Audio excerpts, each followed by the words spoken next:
NYYST.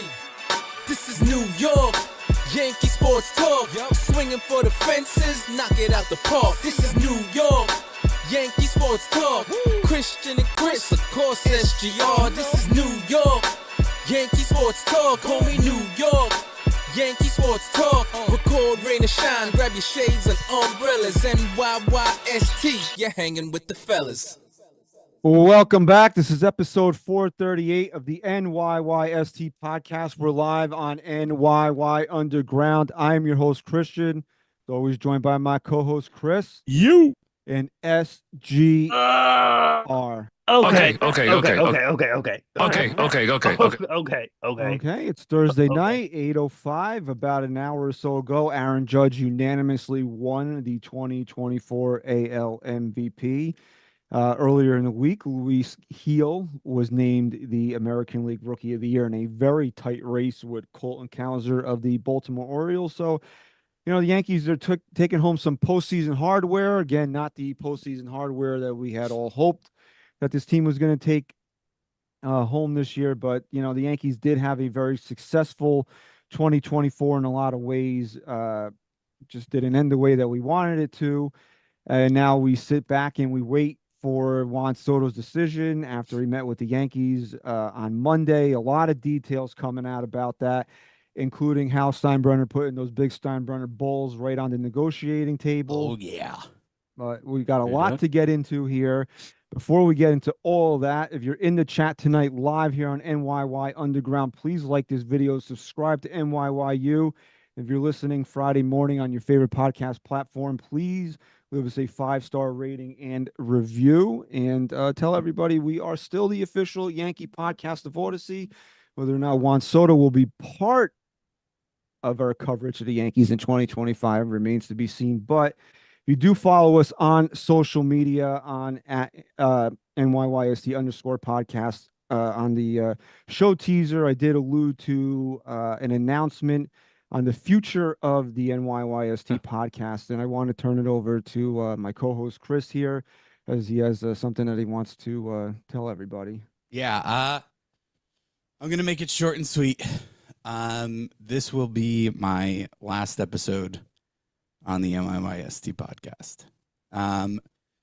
Short and sweet because that's not 100% true. I will be back, I'm sure, here and there. I would like to anticipate that when this show concludes, that it'll be the three of us with extras. If, you know, whoever wants to join us, I just hope that on that final episode, it will be the three of us.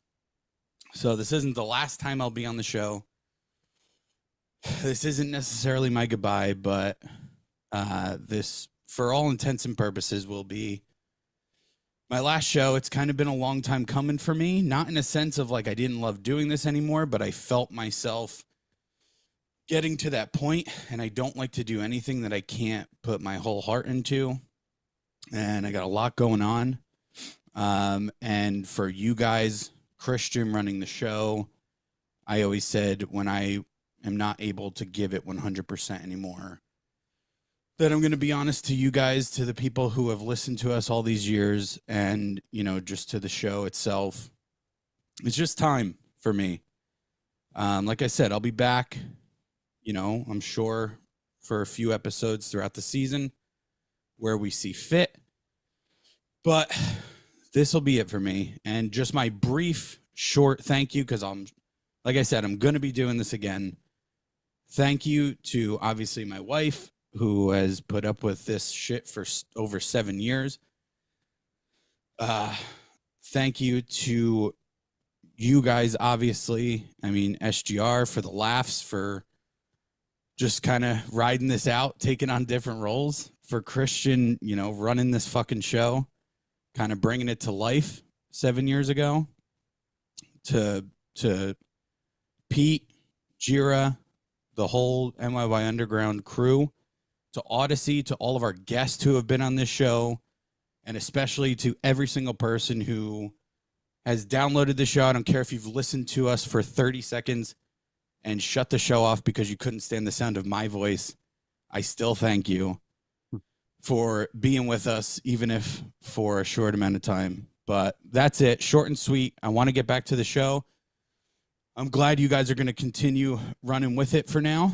And like I said, I'll be back here and there. But for the most part, this is my goodbye for now. Okay, goodbye for now. Honestly, bro, it was and I just want to say a couple words here before we get into what we got to talk about today. It was a easy but tough decision, and I don't want to mean easy that I want to do this without you, but easy because I really do love doing this, and I want to continue this show on for what we have built here since 2017. And so, for anybody that thinks Chris stepping away means that the NYYST podcast is done, it's not. I mean, we will be here throughout the off season. We'll be here as the season begins in March. I have a new co-host in place already.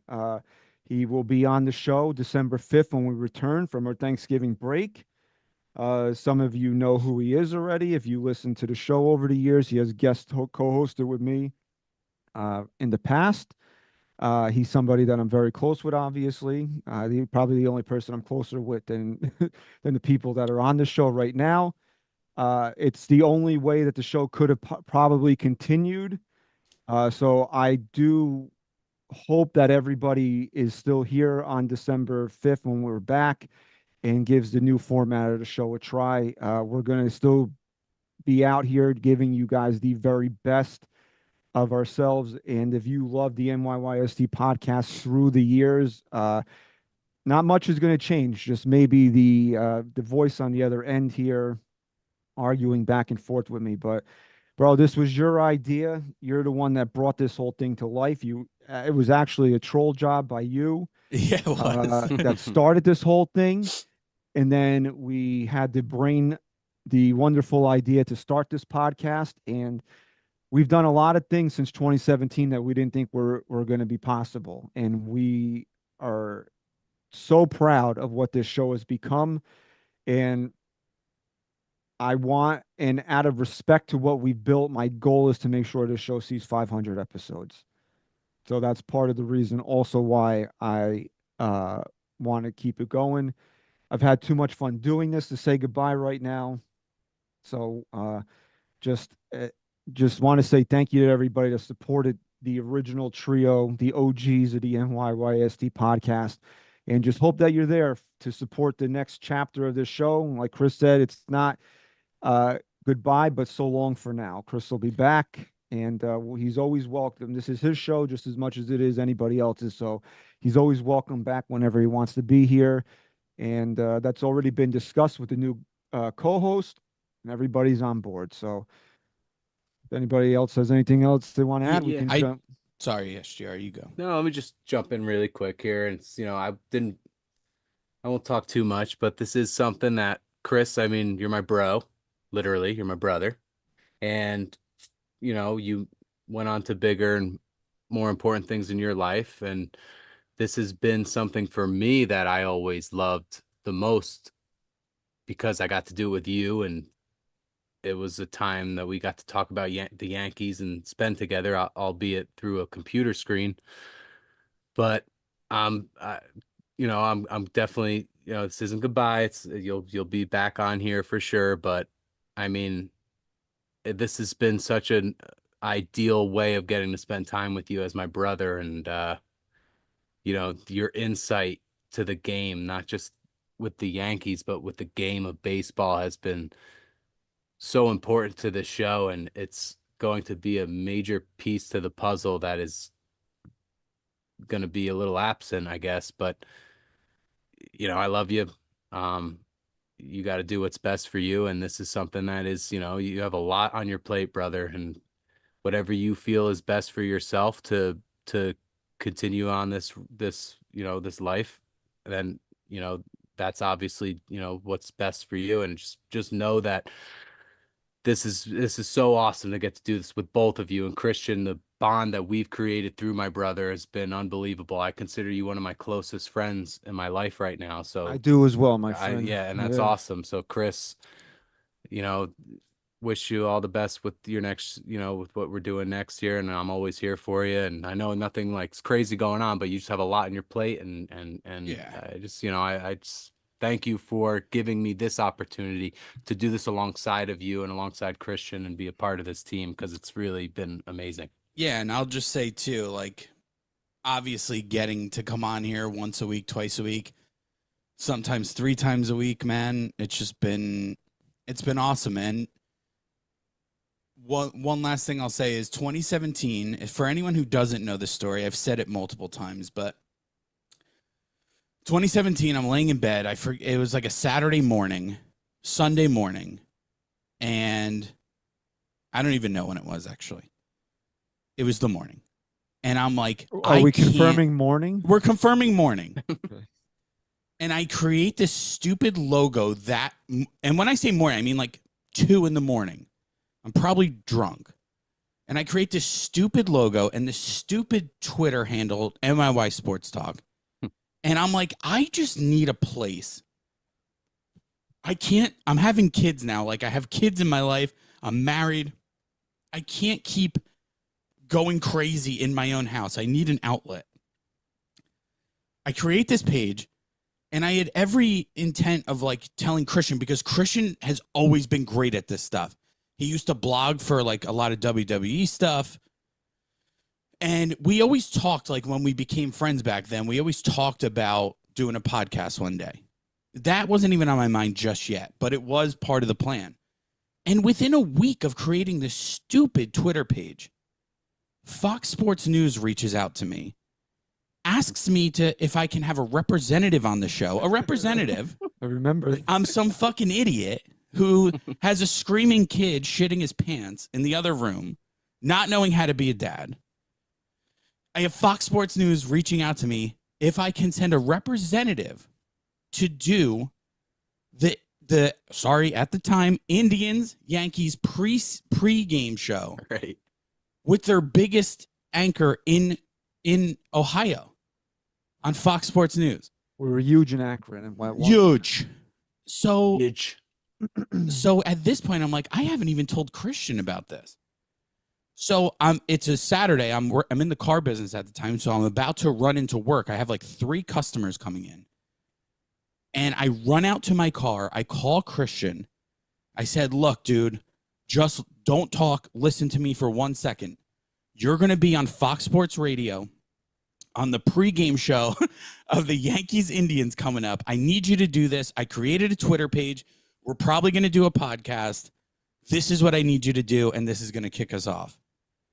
And he nailed it, which he nailed every single time he went on. Multiple radio shows. I, from there, ended up on an ESPN radio show for a little while, weekly, which was pretty cool. But the reason for bringing that up isn't to say I was on ESPN radio or that you were on Fox Sports Radio. The reason for bringing it up is we maybe never hit the spot that I don't want to say wanted to get to, but thought we had the potential to get to. Maybe we weren't given our flowers in the sense of what we know this show is capable of. But man, I don't know that I would change it for anything. I really don't. So thank you. And that's all I want to say about it now. I appreciate you guys. I love you guys. And this isn't the last you'll hear of me, but we got some Yankee news to talk about, and I'll let Christian do what he's best at doing. Yeah. So we're still good. Like I said, we're still going to be here. I'm going to miss Chris. I'm going to miss doing this with him every week, twice a week during the season. But SGR is going to be here. I'll have my new co-host in place. Also, I'm excited for the next. I'm sad, but also excited for the next chapter of this show. So we hope that everybody is with us when we return from Thanksgiving break on December 5th, live right here on NYY Underground. While we were being all nice to each other, which fuck all you guys. Yeah, fuck you guys. That's the That was a lot. That was a lot of nice. Rob with the super chat, our boy Rob, absolutely love you guys. I want to know which owner is going to tap first, considering all the positive and negative things that have been said about Soto regarding base running and fielding. At what point does money become too much? Okay. We're gonna save Hal for a little bit later on in the show here because, as I alluded to when we logged on here, is about now probably about an hour and a half ago. Aaron Judge was named the unanimous AL MVP. We don't spend a ton of time on it, but I do want to talk about it because it was either Monday or Tuesday that I tweeted this, and I want to get your guys' take on it. And the chat can absolutely chime in on this here. Uh, does this MVP mean anything to you? Like 2022, and I'll be honest with you, I completely forgot that they were announcing the AL MVP award tonight. I completely forgot about it. I was scrolling Twitter and saw that he won. I was like, oh shit, I forgot. But like in 2022, I was glued to the TV. I made sure that I was there to watch the announcement. I don't know. To me, that this one didn't mean as much, and I don't know, it's because he did it already, but also, does it not mean that much because of the way he performed in the postseason? Do you think that the way? Let's start here. Does his postseason performance tarnish this MVP award? I don't think so. I think we're, at least for me, I mean, I can only speak for myself, but I'm over it. Like, all we can do now is hope the Yankees get back to where they were last year. And whether you want to agree with me or not, it's a clean slate every year. And what I mean by that is Aaron Judge can come out in October next year and completely make you forget about this past year's performance in the postseason in a heartbeat. And guess what? He can go in 2025, if they make a long run again, he can go 0 for 50. And then the following year, he can come back out and make us forget that too. So it's like, yeah, it's always going to be in the back of our minds, but he still has the power to make us forget it. And I don't think that is necessarily the reason why I wasn't as excited, because when I saw it, I was still so happy that he won it. I'm happy for him. But I'll tell you what it is. I think it's more that he just had won it in 2022. But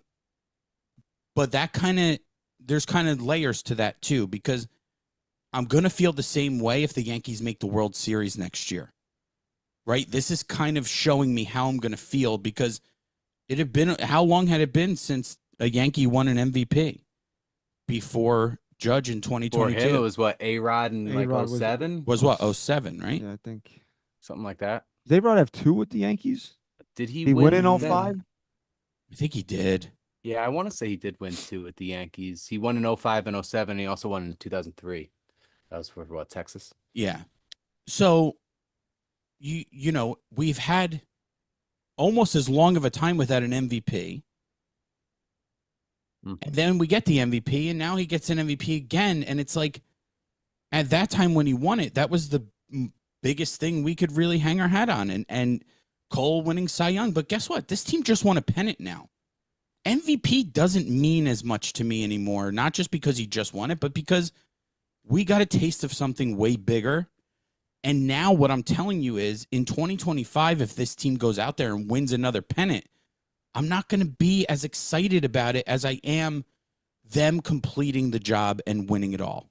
And I think that's kind of the same feeling you're going to get if this team only makes it as far as it did this past year.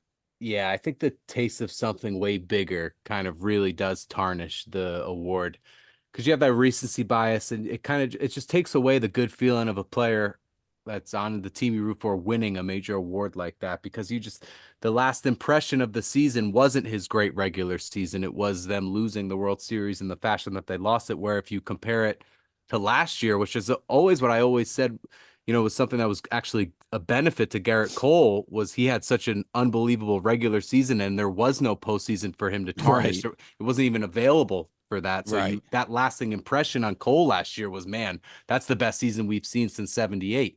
And I don't know if we're saying that if he had that same season this year and they finished the way they do. So it's that impression of October and what that did. I don't necessarily think it's just his performance himself. I think it's the overall team losing that kind of gives it a little, like, not as good of a taste in your mouth with it. So it's just the idea that they got so close to a World Series and lost, but they made it to the World Series. So, it was a great year. It's just that recency bias of the sting of losing the way they lost is kind of hurting the celebration of what should be it's he won unanimously. That's crazy. It's unbelievable.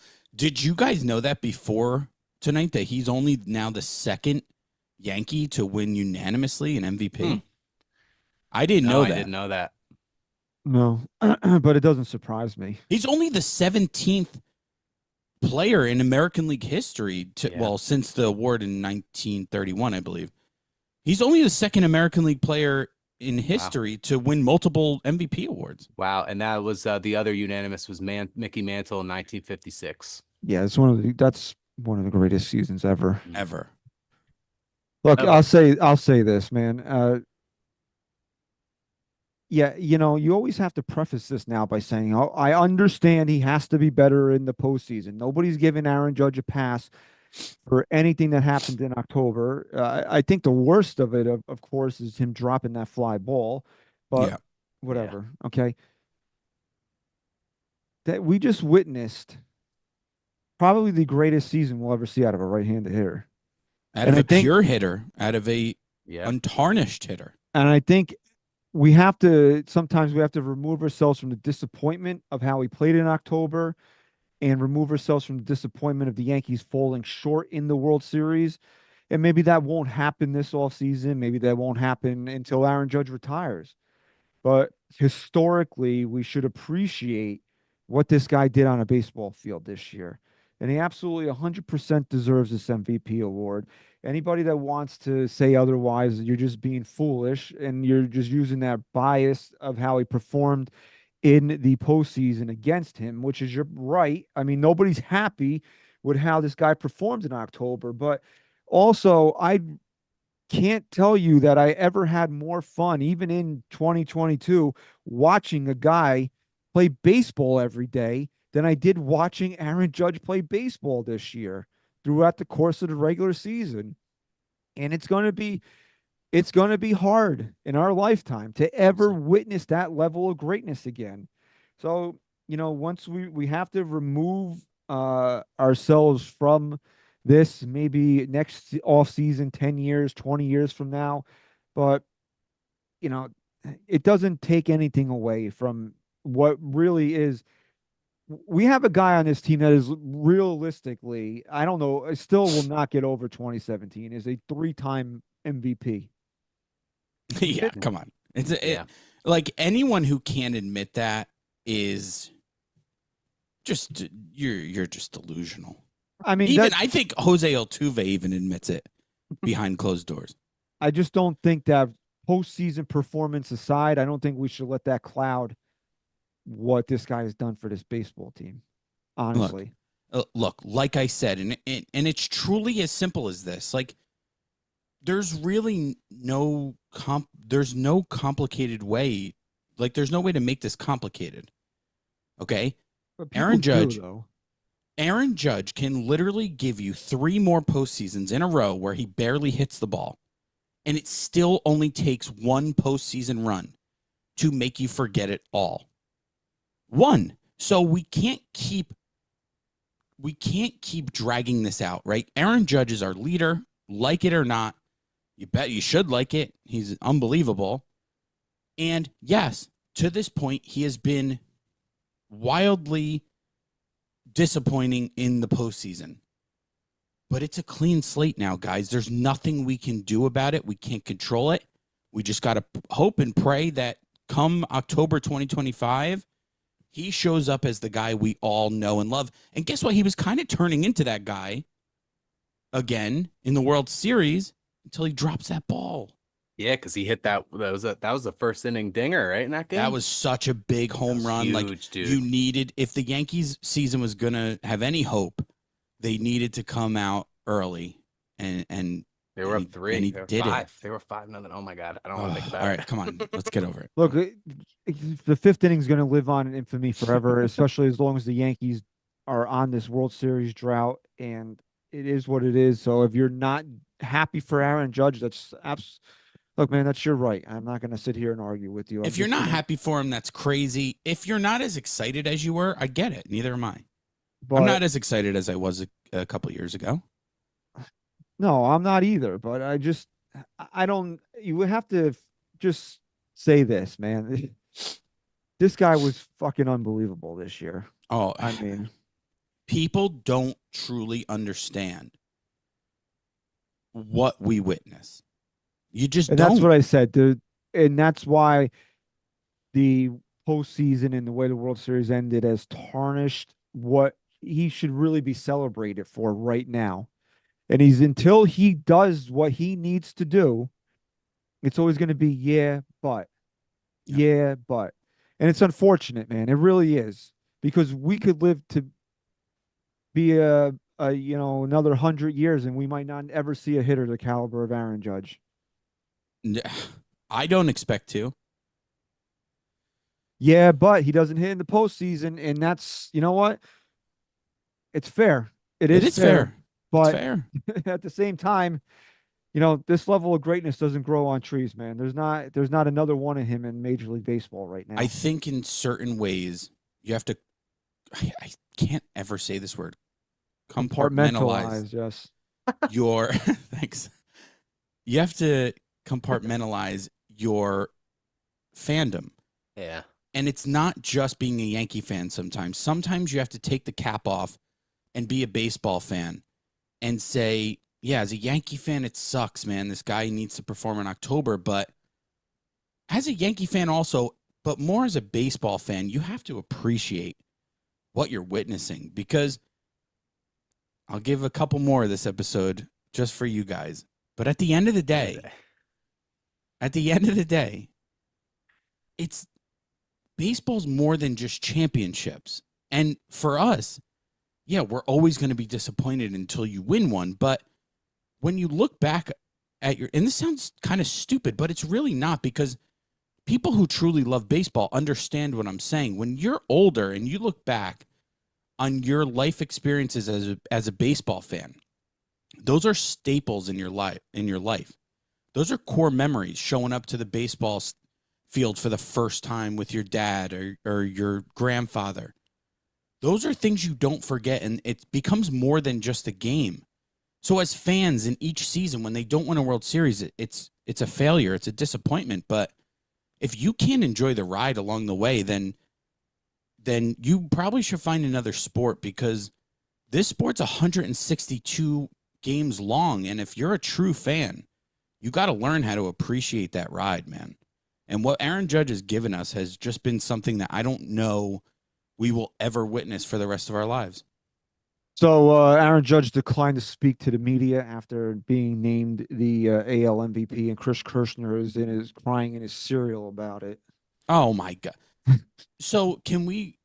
And I actually like Chris. I actually, he said it should also be noted that Judge blew off the people on the phone call who voted for him.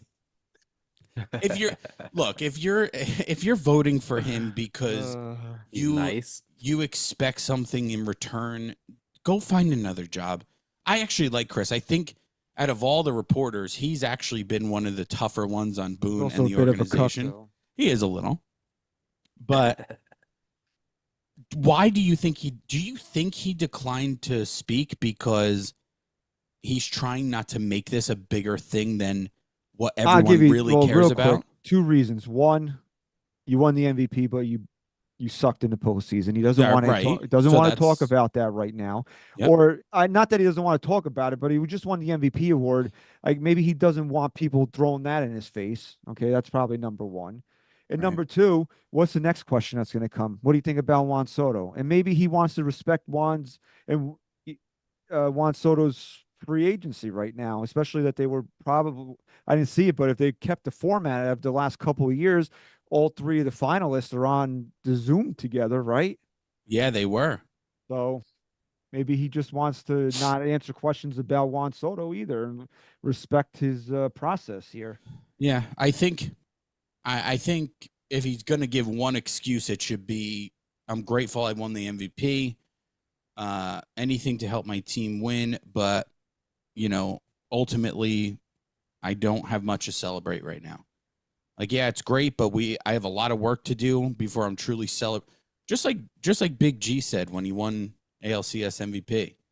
Are you mad that he looked very happy when Jeter announced him? Are you upset that he was happy? No, he's always smiling no matter what. But he looked like very excited that he was. Of course. Dude, of Are course, you man. mad You're, now? No, You're mad. Yeah, you're not mad. triggered that he's No, happy. No, I can't. I'm telling you right now, you can try all you want. I don't know that I can get triggered this show. I probably could. But no, it's just more of like, You heard that, chat? That's an open challenge. yeah, no, don't, please. I think it's just more like it's not a big deal right now. Let's not turn this into a big deal. We didn't win the World Series. We have a lot of work to do.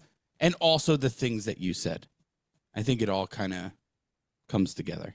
All right. Also, earlier in the week, just real quick, congratulations again to Luis Hill. It was a very close race Yeah. between him and Colton Cowser. Very deserving, in my opinion, also that Luis Hill won the Rookie of the Year award. Who he's got dreads and a beard now. I don't know if you caught that. He was very quick. I did. You know, Off-season Yankees. Have you ever seen the Mad TV sketch where the girls dress as a dude, but they're in the movie theater and he's hitting on the white girl? Yeah, and he's like, the back of your head is ridiculous. You ever see that? Yep. Go watch that skit. I'll I send it watched to you later. And that's who Luis Hill looks like right now. I swear to God. I thought it would be a close race. I didn't think anybody really ran away with it. I didn't think Obviously, it was going to be. I really didn't. Yeah, that was as close a race as You thought it I've was. ever You seen. you thought somebody was going to run away with this. I didn't think they would run away with it, but I thought Luis Hill would be more of a clear-cut winner.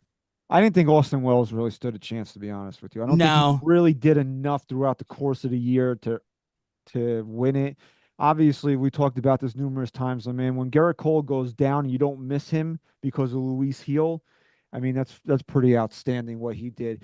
And I mean, I really want to talk about this real quick, and then we'll move on to Hal Steinbrenner. This is one of the most remarkable seasons. You all right over there? Me? No, Chris. I'm great. Because you look like you were having an episode over I was there. watching No a football game. episodes. All right. This is really, again, we were talking about the greatness of Aaron Judge, and we'll never see a season like that in our lifetimes again. But you have to also look at how remarkable Luis Hill's season was this year. The guy hadn't pitched since I think it was May of 2022. Yeah. He hadn't pitched in the big leagues because of Tommy John surgery. And it's not even really a consideration to make the team out of spring training until the Yankees know that they're going to be without Garrett Cole for an extended period of time. And then if you look at the names that he was actually in competition with, like Luke Weaver as a starter, not what Luke Weaver became, and Will Warren. And Wow, Luke Weaver was one of those names yeah, for a starter? That's what the Yankees initially brought him on to be. He was. Well, if you really think about it, Christian, even after, I know this is kind of what you're alluding to, but even after Cole went down, it really became smarter Yankees. We said Luis Hill might not have the gas, but based on performance, it was a no-brainer that he made it an easy decision despite not pitching And for then what, from 2 years? from all of that to then he was as dominant as anybody for an extended stretch this season where you lost the reigning Cy Young Award winner and he actually outperformed what Garrett Cole did through that many starts in his Cy Young season. And again, you talk about running out of he did taper off. He didn't finish the season as strongly as he had started it, but I think with a full season now under his belt here, the sky's the limit for Luis Hill, man. You have to feel very, very good about Luis Hill being a major part of this rotation for many years to come. Yeah, like we got him for Jake Cave, by the way. Yeah, well, like I said, I mean, in a lot of ways, Luis Hill has the most pressure on him of anyone coming into next season because the sky's the limit here. I mean, what we saw this year is still just such a simplistic version of what Luis Hill can be. We watched a guy who ultimately, what did he have? Maybe 4 starts in a row where you were like, holy shit, this guy might be the best pitcher in baseball. Other than that, he put together the season he did remarkably on a shoulder that wasn't terribly consistent or accurate. I mean, this guy was just that good. Sometimes when your stuff is that good, you get away with a lot of erratic pitching, a lot of mistakes, and he just seemed, and again, yeah, he did tire a little, They tinkered with his off-season, off-day, regimen, and it worked. But, you're only as good as your last start. And Luis Gil's last start was was the biggest of his career.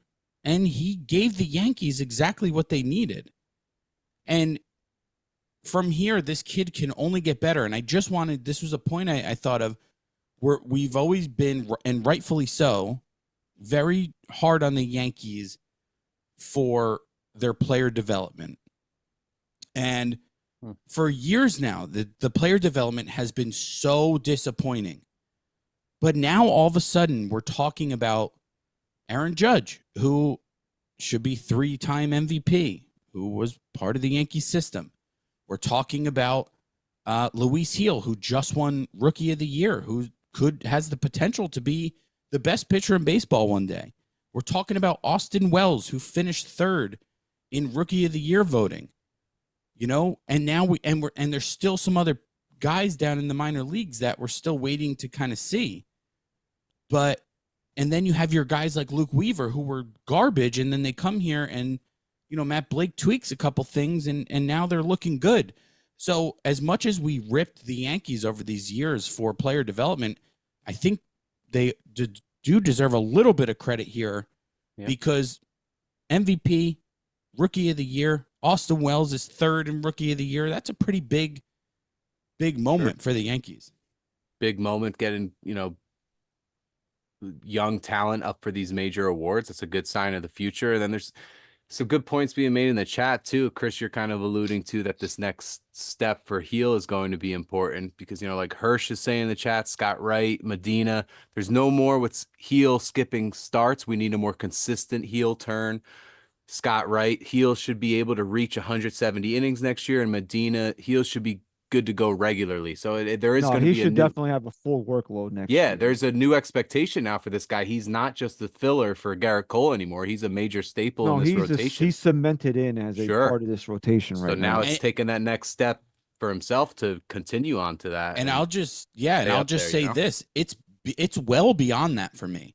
Like I think expecting him to take on a full workload is the easy part, because he almost did it last year. Like he got hurt. He was out for a little bit hurt, but everyone doubted his ability to go the full season. And like you said, Christian, he tired a little, but for the most part, this guy had more stamina than I think anyone would have predicted. So that part of it's the easy part for me. I need to see a brand new guy next year.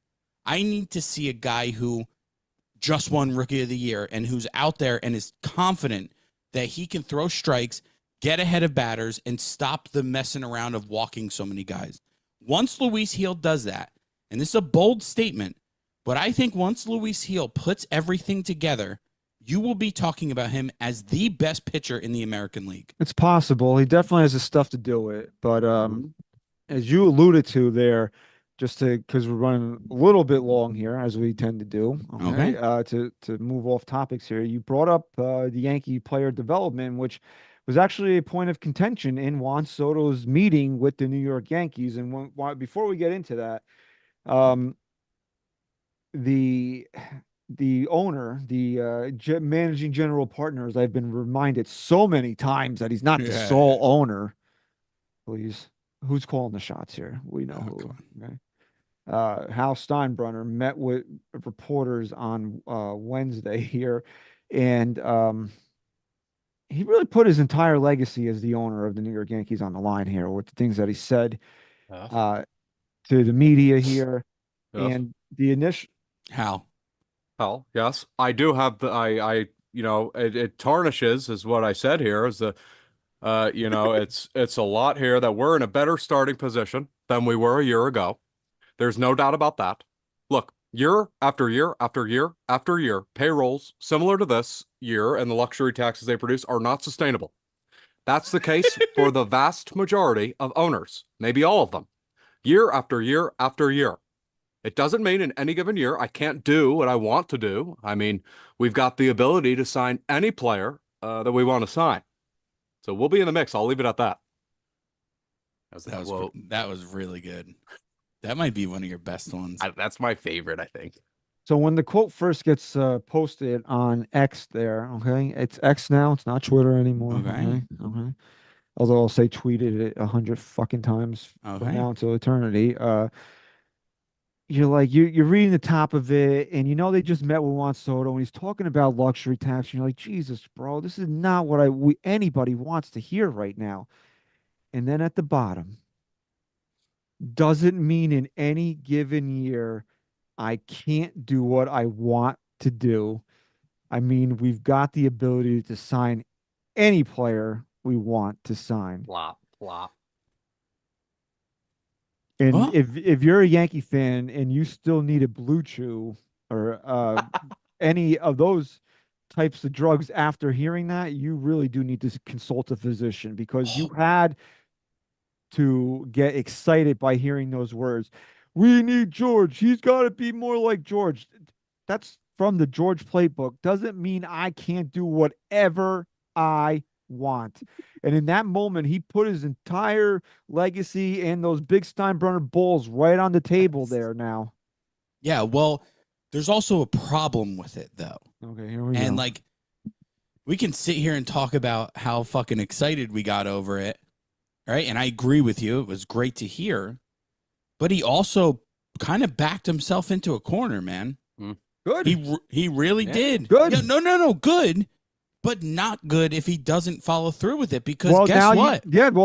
Words mean nothing unless you get the job Exactly. done. You don't And now, when they don't sign a guy that they absolutely need to sign to win a World Series, we're all going to rightfully sit here and say, you just told us That's why you could sign whoever the fuck you want, and you didn't. So screw you. That's why I said his entire legacy as the owner of this ball club is on the line right now. Yeah. You Yeah, don't come big out time. And you don't come out there and say something like that and then back off because you have a billionaire willing to spend money like it's a fucking Monopoly game. Don't talk. Look, man, don't talk that game unless you're about it. And we're about to find out if Hal Steinbrenner's about it. Okay. And I don't want to hear any bullshit about his partners and this, that, and the other thing.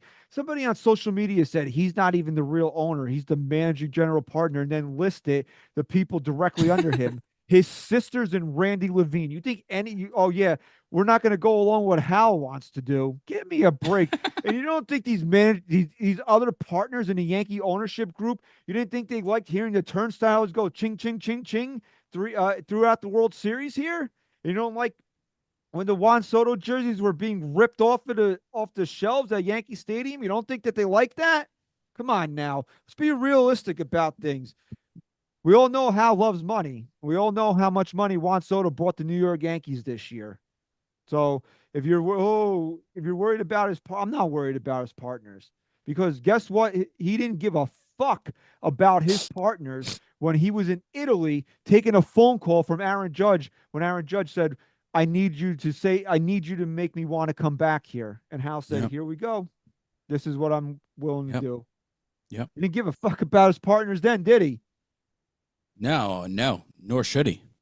I mean, he's got an obligation, man, and you'd expect Hal. I know he's done a lot of head-scratching things that make you question his dedication to winning and his ability to have his finger on the pulse here. Well, speaking of that, there was another quote from him. He said, I'm paraphrasing. Right. Yes. I have ears. I know what's expected of me.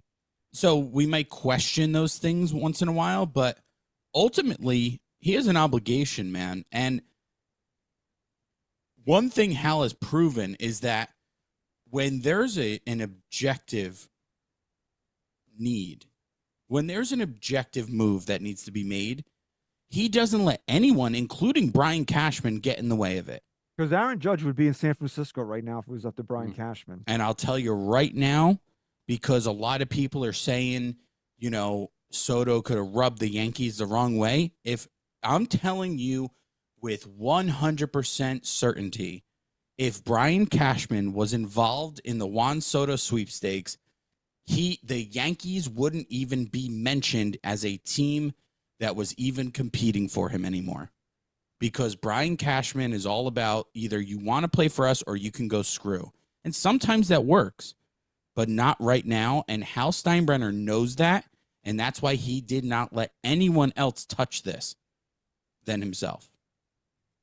And I was one of these people, and I'll fully admit it when I'm wrong, that was like, why do the Yankees even need a meeting with Juan Soto? He spent the entire year here. What does he need to know? And now that some of the details of the meeting have come out, you will see why the Yankees had to meet with Juan Soto. Because one of the big things here is that Juan Soto wants a relationship with the owner like he had in Yeah. Washington, like he had in San Diego, and he didn't have that type of relationship with Hal Steinbrenner. And I'll read you some more quotes from Hal here. Jesus Christ. Here we go. Steinbrenner mentioned that this is from Bob Clappish. He wrote an article for the Bergen Record today. It said Steinbrenner mentioned on Wednesday that he and Soto didn't interact very much during this past season. The Yankees owner explained he was simply giving Soto his space throughout the year, not wanting to intrude as the outfielder had a strict routine and would get into his zone at the ballpark. A message that next year and beyond would be completely different was conveyed during the meeting as per Steinbrenner. I made it clear, Steinbrenner said, that kind of relationship I would like is the kind that I have with Garrett and Aaron Judge.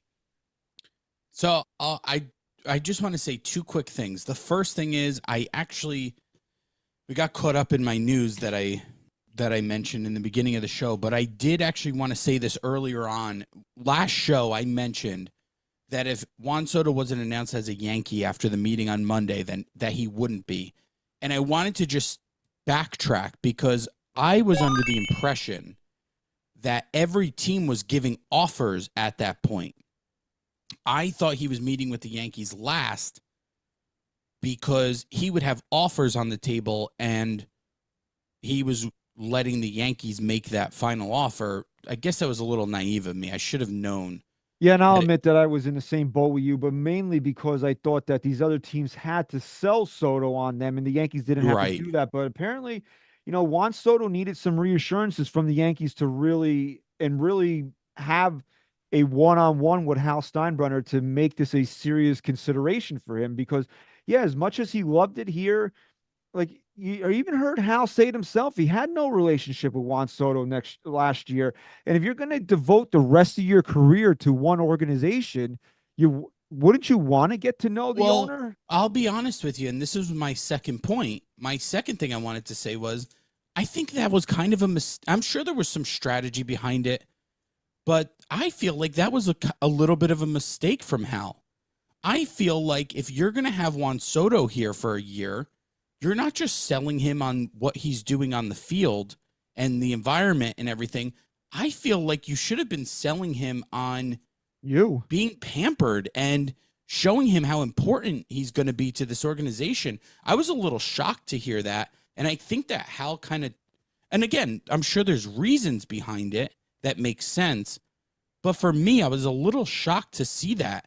I thought he kind of dropped the ball there with that. All right, we got a super chat from New York Sports Fan 12 with the Yankees offer and endorsements he will make being a Yankee. Soto will make more than $700 million in time. By the way, Chris, love you. We'll miss you. Thanks, buddy. Love you, man. Yeah, I mean, it is interesting that Hal didn't really get to know Soto at all during last year. Maybe, look, man, maybe that's something that Soto uses against Hal now. I don't know, man. But it is said that Soto did feel a lot better about a potential reunion with the Yankees after meeting with Steinbrenner and getting to know Hal through this meeting. So, look, man, we're reading things from Yankee people through a Yankee lens, so we are going to feel a certain type of way. I know that there's people like Bob Clappish, even in that article, said that he took Hal's words as saying that Hal has already resigned himself, that he's not going to re-sign Juan Soto. And Evan and Tiki said it on their show yesterday that they read Hal's words as as the same thing, that he's resigned himself to that he's not going to re-sign Juan Soto. Yeah, well, hold on. Trying not to get heated this episode. I want to soak go this out with episode a bang, in. bro. Do it. Come on, let's You go. are I'm sorry. You are just someone either with a low IQ or just honestly like a very low IQ or just someone who is so bad at what you do that the only way you can garner attention is by saying the dumbest fucking things imaginable. Because anyone with half a brain, and my son, actually, my 7-year-old son just did an IQ test, probably has a higher IQ than most people on that radio station. Anyone with half a brain can get to the point that we all just got to, that Hal's backed himself into a corner.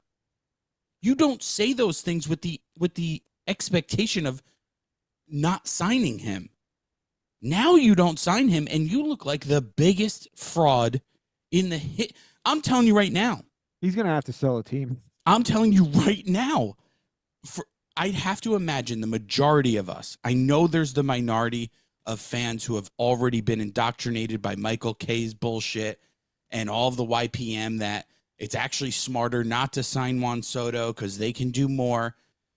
I would love to imagine that is such a small percentage of the fans, and that the majority of us with a brain understand the magnitude of signing Juan Soto.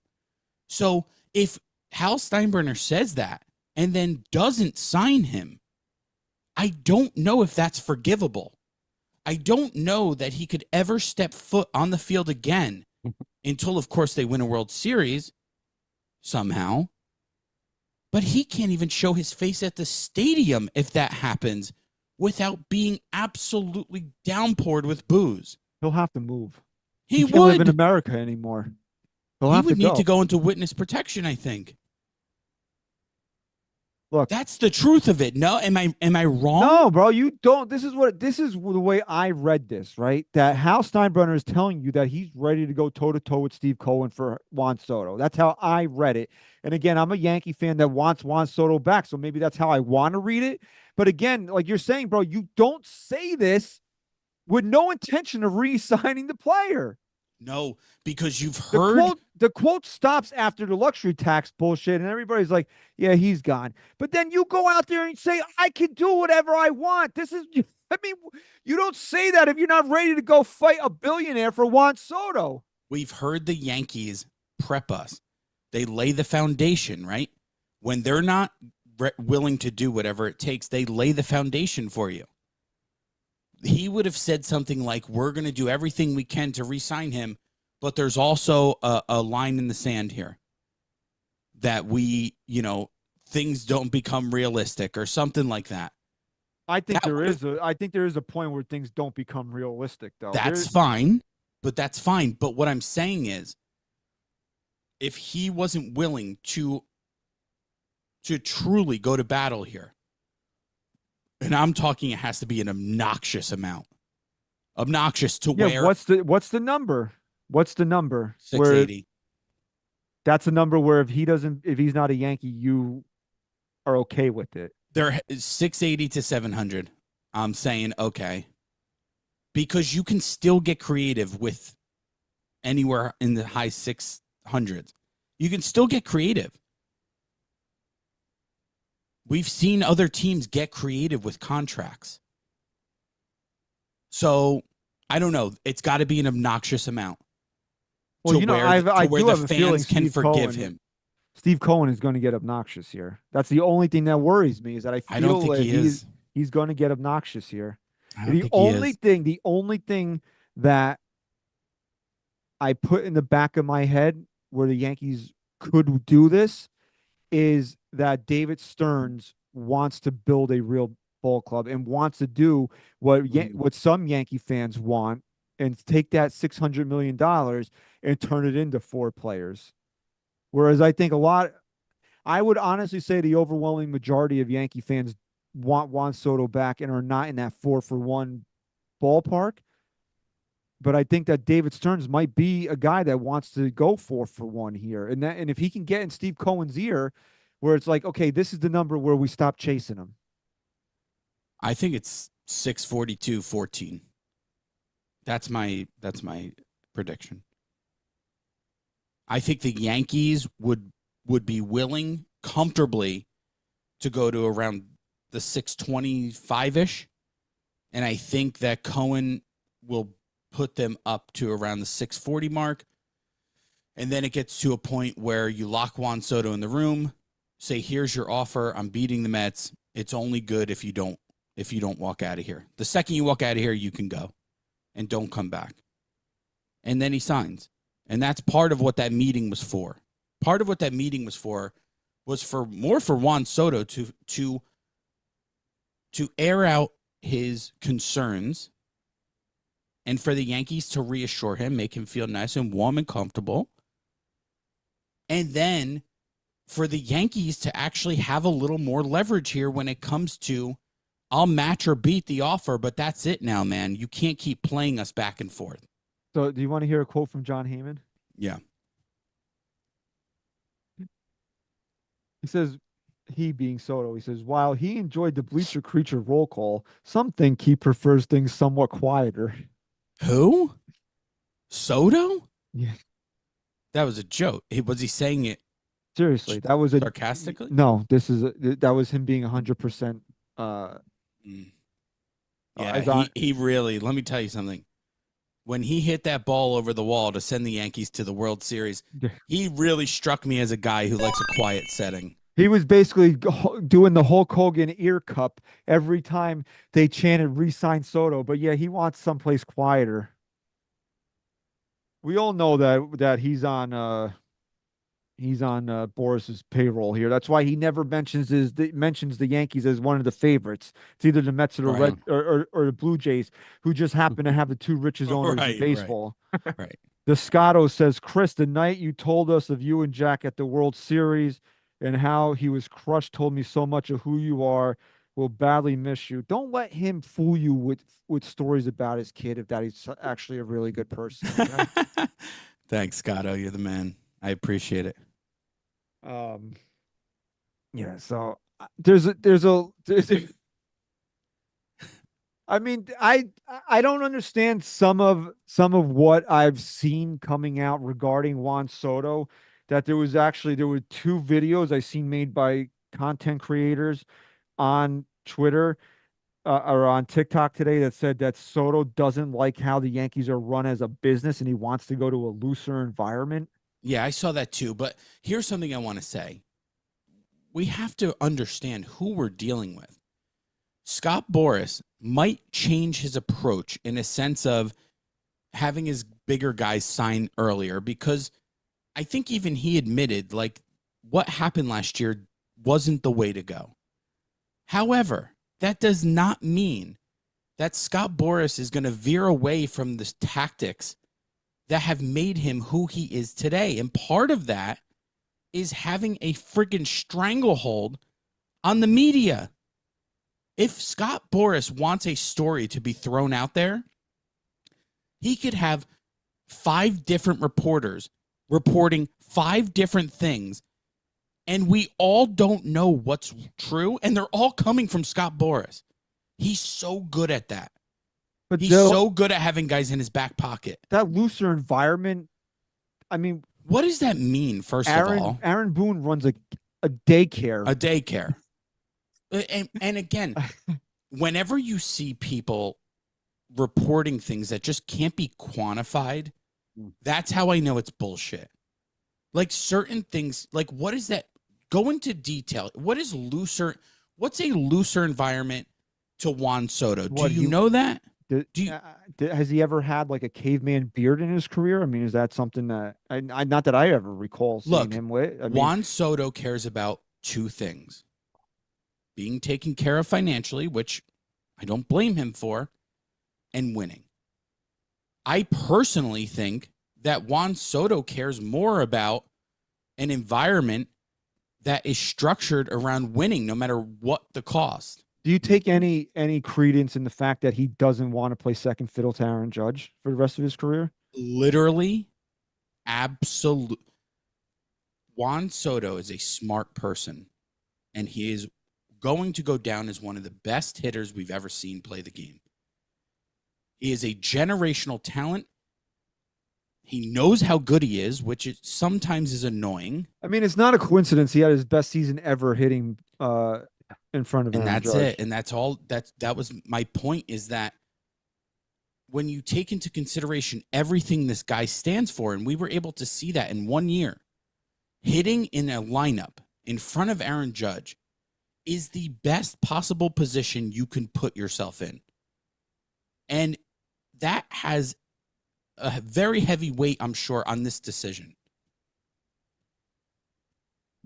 One of the things I read that he was very concerned with was the Yankees player development. So, I mean, I don't know if he's got some reassurances on that, but as you pointed out, you got the rookie of the year, you got the guy to finish in third in rookie of the year, but the Yankees have had issues with their player development throughout history. We've called it into question many times on this show. So, I don't know what he heard that would make him feel better about that.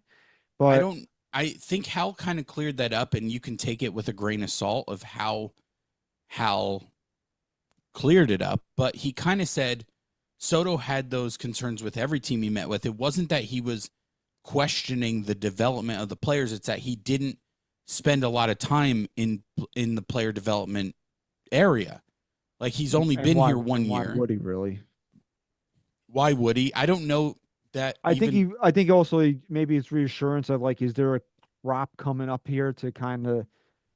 Well, also this, right? When you go to it, not that Juan Soto's interviewing, like he did his interview already, but also if an owner's investing in you, it goes beyond what you've done on the field. And just like when you go to an interview, they always tell you to be prepared with questions that show that you're interested in the company, right? And, like, I feel like that's a way for Juan Soto to kind of say, hey, I'm not just here to play baseball. I'm here to be a part of this culture, be a part of this franchise for the rest of my life. And, I'm not saying he doesn't have personal concerns. We all look, anyone with two eyes has some concerns with the way the Yankees develop players. Even though I just gave him credit, over the years, it really hasn't been pretty. So, like, anyone with two eyes has concerns. I'm sure he genuinely does, but also he's not just showing up, and he's not the kind of kid who shows up and just says, yeah, I'm the fucking best. How are you going to pamper he's not me? sitting there with his feet up on the table having everybody. No, he's saying, right. He's saying, Hal, I really loved it here. I want you to give me a blank check, but also I want you to know that I care about this team. I want to help with some of the player development. I want to be taking guys under my wing. I want to know how things operate here. I want to try and help. Like, that's all part of this. And that's the kind of guy you want in your clubhouse. Ryan, you got anything you want to add here, buddy? No, I mean, it's definitely something you want from a guy in your clubhouse for sure. It's just a matter of, again, it comes down to what does Juan Soto want right now? Because he's going to get the paycheck from someone. Someone's going to offer it. And then it comes down to, will Cohen blow everybody else out of the water? But if he doesn't, then it comes down to, what does he want? Does he want a legacy? Does he want a paycheck? What does he want going forward? And what team sets him up the most if he is a guy who's looking for legacy other than the New York Yankees? Because you get to hit in front of Aaron Judge every day. I mean, you're pretty much securing your spot in the Hall of Fame by signing a long-term deal with the New York Yankees, because it's like inevitable at that point because of the lineup you'll be in, where you can't really say that about every other team that's presenting them. So as long as they're within the ballpark of what he's looking for, and he did enjoy the time that he spent here. Now, in terms of like the environment maybe causing an issue, is it not necessarily the clubhouse environment, but more so the expectation of being a Yankee that maybe he's, I think he loves that. I'll tell you right now, bro. He came off that way. He loved this shit. I mean, if he's got a problem with that, then maybe he's not the guy that we thought he was. But I never got the feeling from. Because look at that at bat. That at bat that got them into the World Series. That's a guy that it was like he was playing backyard baseball. Yeah. So I think that's a guy that thrives on those moments and would hope. I mean, just the way, again, it's how he's presented himself as a baseball guy. You see someone who really, it comes off as someone who wants to really win.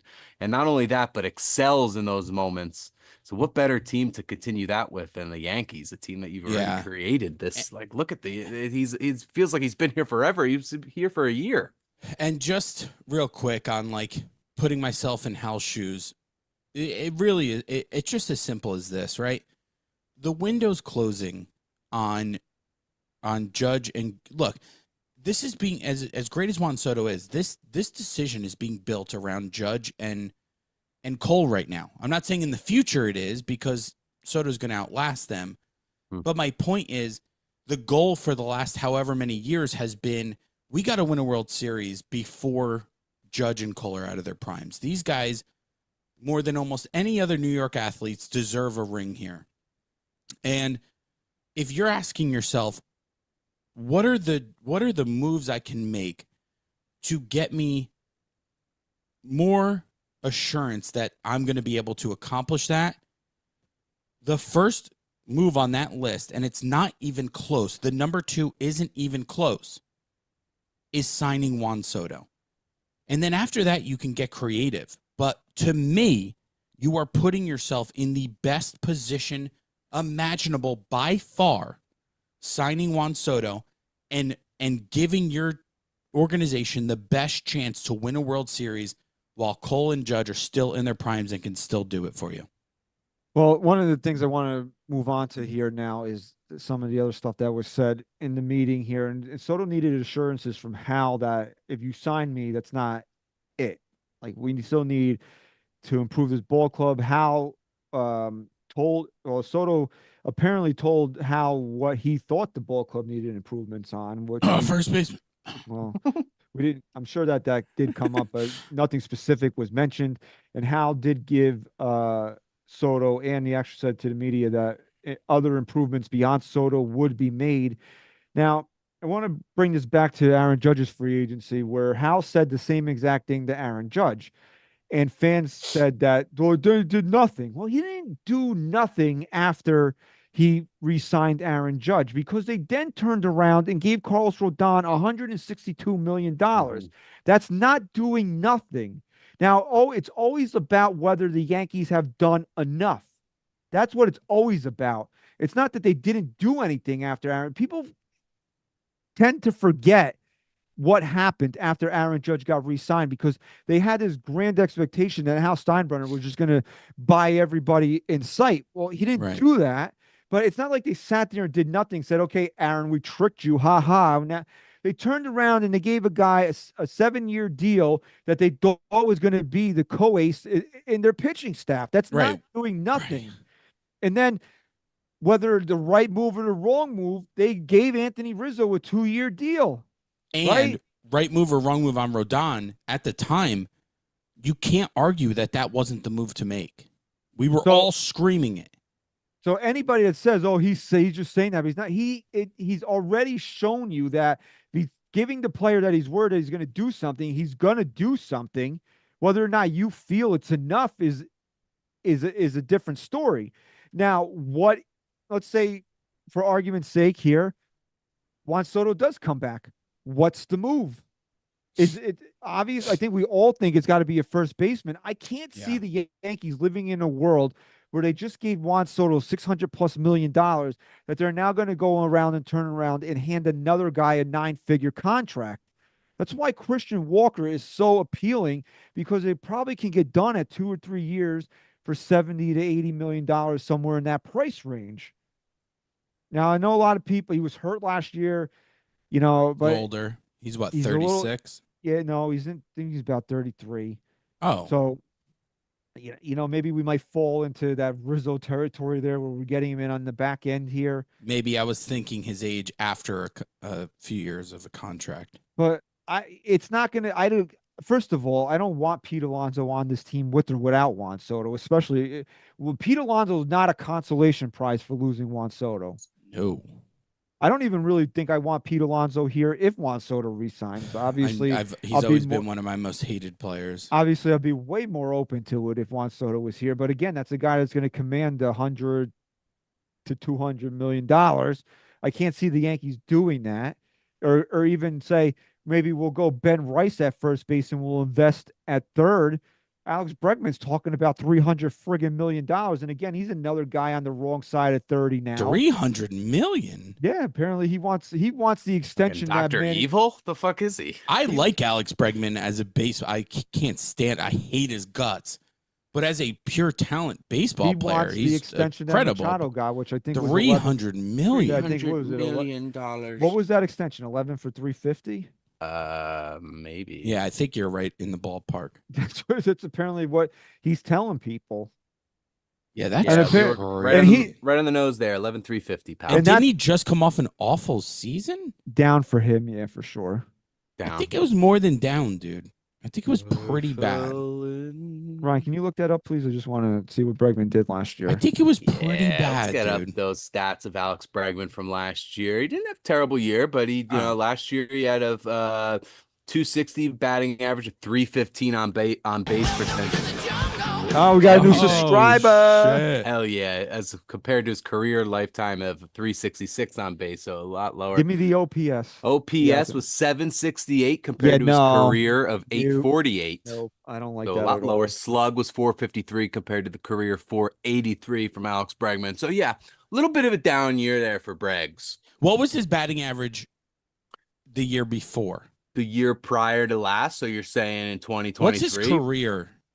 Well, let's give me one at a time. We got All right, sorry. in 2023, we had a 262, so right in the okay. and then in his career it's 272. So he was Oh, right I in the thought he was a ballpark. higher batting average. But it was guy. that on base that was lower. His home runs were right up there with 26 this year. Is actually up. No, he had 41 was his career high. 75 ribbies compared to 98 ribbies in 23. Yeah, but That what he had plays 41 in 2017 when they're fucking 41 home runs in garbage can? 2019. He had 2019 he had 41. I in mean, the attractive 2017. thing about him is that he shows up in October. Yeah, but weren't the balls juiced in 19? Isn't that when? Yeah, isn't that when that's- yeah, Glaber had 48 And Yeah, that's or DJ 38? DJ LeMayu's best year. Here's his juice. Those balls were juiced in Speaking of Glaber 2019. Torres, now that he's not in the American League East anymore, you saw that Baltimore's moving the fences in. Yeah, that's so funny. should not be allowed. First off, there It needs to be really some sort of there should rule. be some regulation on I can't how many change the years you have to dimensions wait. every year. 10 dude. years. Like, That's what. let's at let's be least honest something. for a second.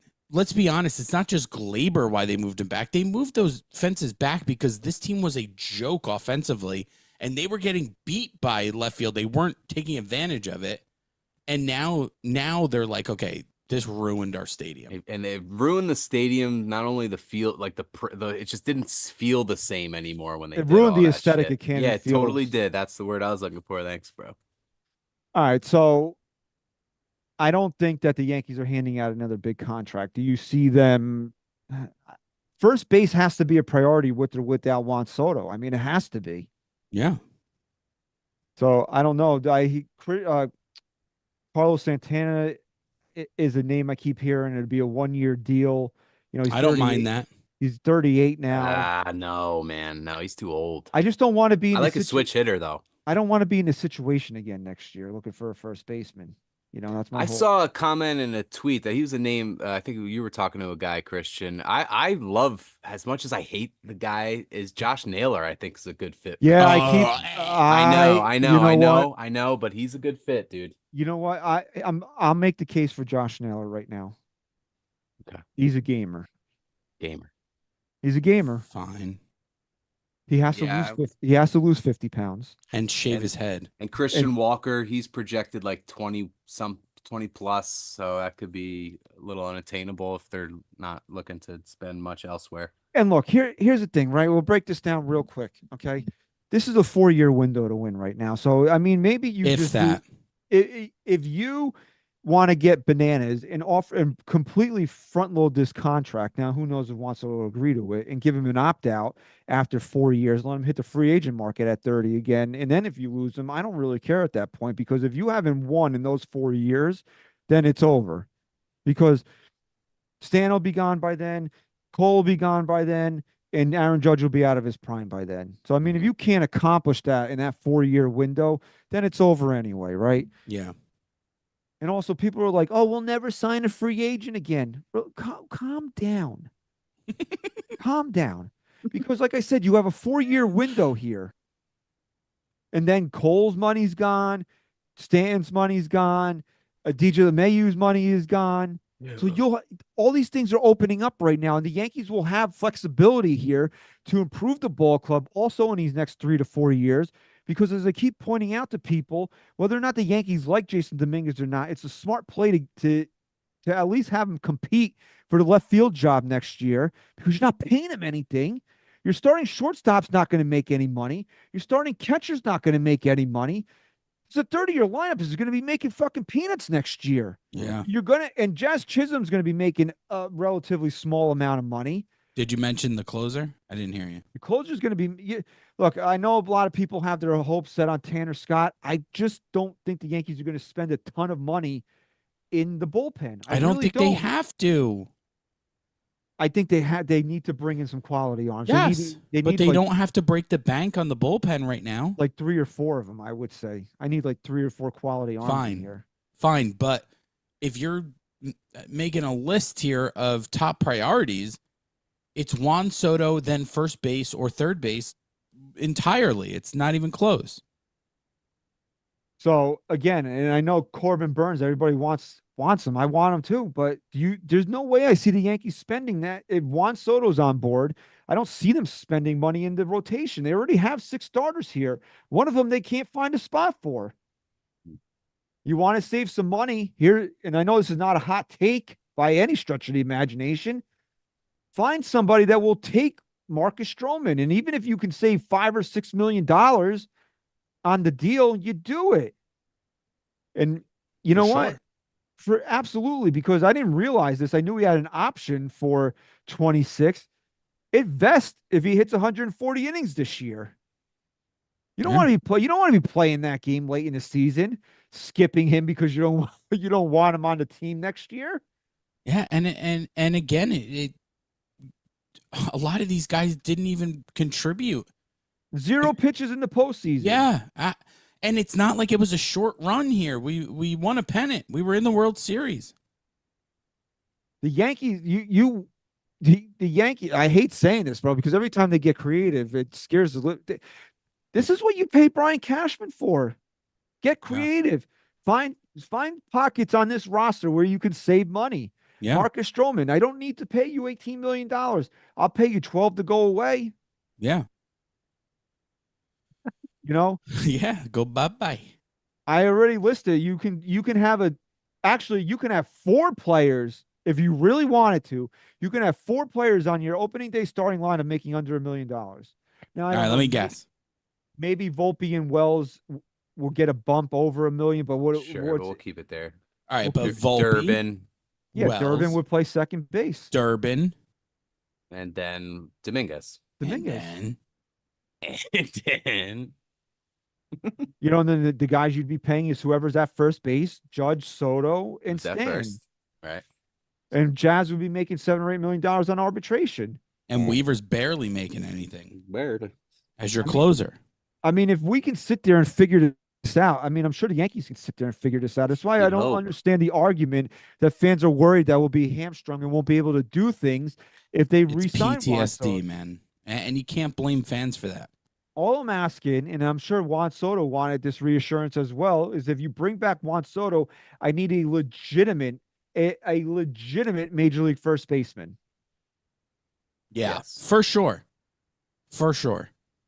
And that's why I'm open to hearing anything regarding first base. Is why people that are bringing up Josh Naylor's name, I'm not being like, you are dumb. It hurts. But here's the problem. He's gonna platoon. They're gonna have to have a guy around for when lefties are pitching because he can't hit lefties, and the Yankees aren't going to start him against lefties. He's average at best defensively, but he's a gamer, and I think he'll Not run enough into for me. and he'll run it. It's more than what Anthony Rizzo gave you last year. You're talking about platooning now. You're talking about a guy who can't play defensively. I didn't say he was bad defensively. You're really turning me off to this idea. Okay, then Ben Rice. Josh Naylor or Ben Rice? Are you giving me a third baseman? No, I'm giving you your choice of first. No, okay, well, Josh Naylor or Ben Rice. Say it right now. Okay, Josh Naylor. Okay, exactly. So now, as we close out the show here, and I want to, because Bob Clappish brought this up, and I don't know if he's spinning some yarn for the YPM. He's one of the, again, in that article, he said that he read Steinbrenner's words as that he's resigned to the fact that Juan Soto's not coming back. What? But yeah, I said that earlier. Yeah. Clapp was one of those people? Yes. Oh, another idiot. So then that tells me that the Yankees don't want Juan Soto back, and then there's just like you Then lost don't me. say, but that's the whole thing is why did Hal say what he said? Exactly. Is that quiet? He said quietly was the word that No, yeah, he used, was that the Yankees are discussing Corbin Burns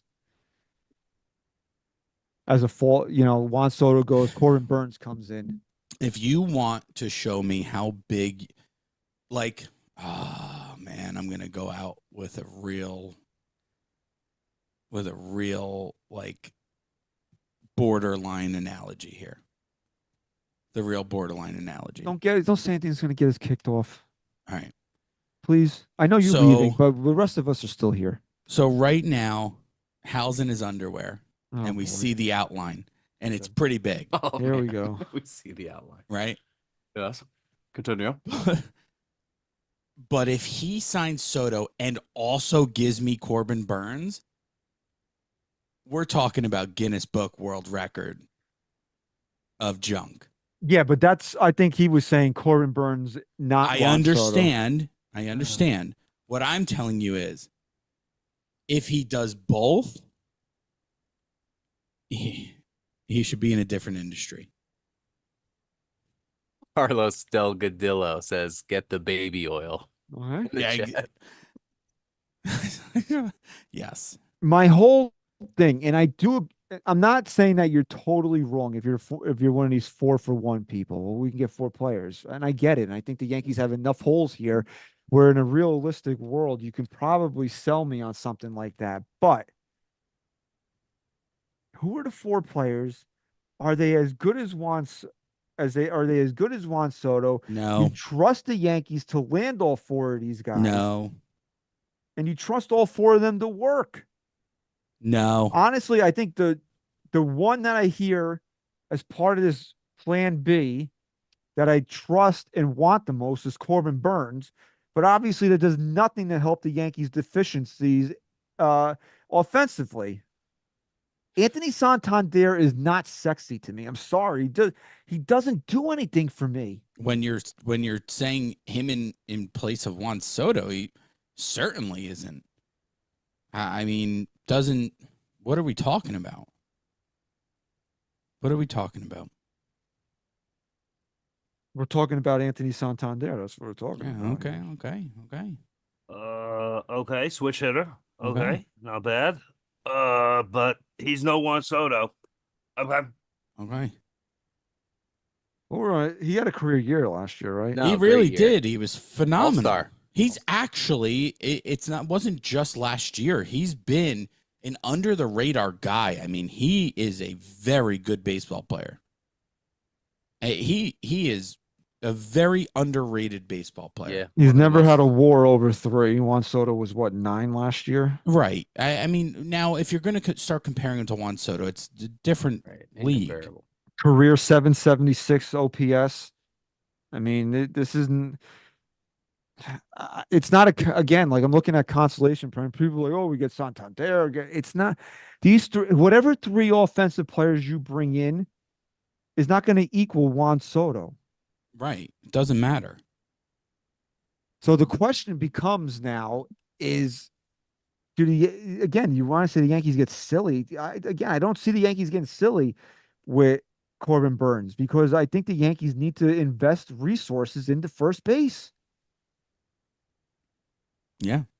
And like Look, as much as I would love Burns, I'm upset if they're prioritizing him over getting a legit first baseman. I really am at this point. And I know people are mentioning Paul Goldschmidt, but my God, dude, no, man, no. He had a 716 OPS last year. That was 100 points lower than his career low. 100. I don't know. I don't know, man. I'm just not there on all these other things that you can do outside of Juan Soto. Now, yeah, if God forbid he goes to the Mets or goes somewhere else, you're gonna have to pivot, and then this is where Hal is going to have to back up what he said if they do lose Juan Soto. Now you have to get 4 guys. You have to bring 4 all-stars in here. And you gotta convince us they're all gonna work. And one of them has to be able to hit either in front of or directly behind Aaron Judge. I mean, that's the scary part right there. Yeah, it is. Because there's no better hitter I want in front of or behind Aaron Judge than Juan Soto.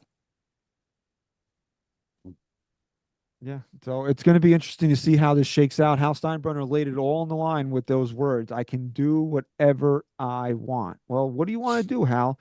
Do you want to be remembered as Little Stein, as the guy that couldn't live up to the last name?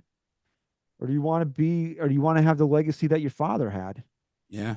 That if you really, if the Yankees have shown, at least through Hal Steinbrenner's ownership, that when they really do want somebody, they get them. Yep. And they've had serious suitors for Aaron Judge, and they had serious suitors for Garrett Cole, and they had, and I know George was technically still around, but he wasn't in charge of anything. They had real serious suitors for CC Sabathia.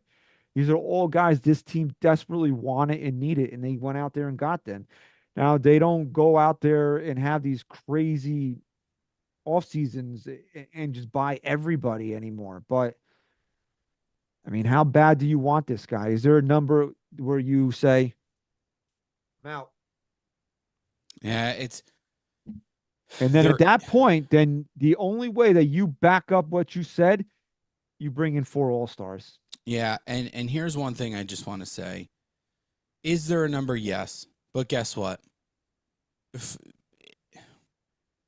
In a lot of circumstances in life, you go into things very prepared in a sense of you would have that number in mind. But for me, in this circumstance, you don't. You don't even think about that number right now. You just let it play out as if you're going to do whatever it takes to sign this guy. And then you react to how it plays out. If you start to hear a number, if you hear a number where you go, no, that's just insane, then you play it from there. But like, don't even think about a number right now. Just go out with the mindset of, I'm going to do whatever it takes to get this guy in pinstripes for the rest of his career. Yeah, and I mean, honestly, another thing that you have to look at is how many times he keeps going back and forth for offers. At some point, you have to say to him, this is it. I said that, yep. Yeah, you have to. And I think that's why the meeting was so valuable, where they kind of addressed any concerns Soto had, so that at this point now, you kind of have the upper hand. And I think Soto did that strategically to give the Yankees the opportunity to address his concerns. And now they have the upper hand to be the team that says, this is it, take it or leave it. I'm giving you more than anyone else you've spoken to, but now you can't speak to anyone else. This is our offer. You walk out those doors, you're not a Yankee. And let him make the decision. I think when this show returns on December 5th, I think we will know where Juan Soto's playing the rest of his career. Wow. Because these winter meetings are coming up, and Boras has got a lot of clients, a lot of big-time clients that need contracts, and he's not really going to be focused on anything until Juan Soto's taken care of. Yeah, and those winter meetings, December 8th to the 12th. Maybe he signs early in those winter meetings, like day 1, day 2. But I really think I have a feeling that Juan Soto kind of knows what he wants to do right now. I really do. I don't think it's the Red Sox, unless the Blue Jays are going to get, like, you want to talk about stupid, because they have the ownership group to do it. Maybe, but I don't think he wants to play in Canada for the rest of his career. No one does. The Phillies wanted to meet with him. I don't think they did. I don't know. Maybe, maybe I put him at a maybe at best. The Dodgers are just there just to piss everybody off. I don't really see that happening, because they had to pay Ohtani $12 a year for the rest of it to make this work. Yeah. I don't really see that happening for Soto. So it's really down to the Yankees and Mets I felt that way forever. I still feel that way. It's just how much did Hal sell Soto on him? Because I think that's what this meeting was really about. Hal selling himself to Juan Soto, and how big of a check is he willing to write? And based on what he said, man, it sounds like it's going to be a pretty big check. Yeah. Just now, how crazy is Steve Cohen going to get? That's all what it's going to come down to. If he's chasing every last dollar, he's probably going to be a Met. Yeah. And Hal puts his foot down and says, listen, this is more than enough money. Either you want to be here or you don't. And I think that's what it's going to come down to at some point. And he's going to decide, I want the money, or this is enough for me. Yep.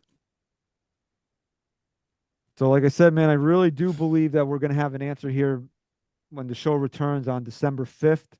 As we mentioned and announced earlier on in the show here, Chris is stepping away. Again, everybody in the chat's been so kind to you tonight. I don't know why, honestly. But honestly, man, as we say goodbye here, it's been an amazing ride here with you since 2017 here, these 8 years that we've been together. I'm excited that you're not saying goodbye, just see you later, that we're going to have you around at some points during the season. Because I don't know, man. I don't want to get sentimental here. Go fuck yourself. All right. Yeah, go vouch. Uh, Go vouch. Again, that's why I don't want to make like too crazy of a deal about it, but I'm gonna, as easy of a decision as this was for me at this point, it was equally as difficult because I'm gonna miss the hell out of this show. I'm gonna miss talking to you guys every week. Not that we're not gonna bullshit every second of every day anyway, but just being here talking Yankees. And I'll tell you one thing I'm excited for. I'm excited to be a fan of the show. Like, it's been a while since, and I used to listen every episode, but as we started doing more and more, and after, editing and producing and stuff while also talking every week, hearing myself talk just got to be too much. So I stopped really listening, but I'm excited to be a fan of the show, man. I'm excited to have an outlet to listen to. Again, thank you to my wife for all these years, all the shit you put up with and all the support. To you guys for just an incredible 7 years. To Pete for reviving us when this was about to be over years ago. To Jira for all the behind the scenes stuff. For Odyssey for keeping us alive again. And to all our guests and to everyone who's listened to even a second of the show, to all of you in the chat. I'm going to miss the hell out of everyone. This is still the right decision. For anyone who was concerned that this was like a health or personal issue, it is not, I promise. It's just been my time. And I don't, Christian and SGR and everyone behind the scenes, Pete, it takes a lot to do these shows. And I've always been someone who, if I know I'm not putting 100% of my heart into it, that it's time for me to walk away. And it's only fair to everyone. And it's just been an amazing ride, man. And I wouldn't trade it for the world. So thank you.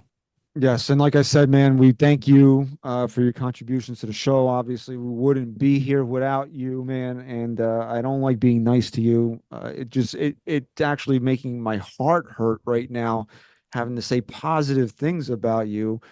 I'm excited for the next chapter, but I'm gonna miss this. I'm sad that this chapter of the show is ending.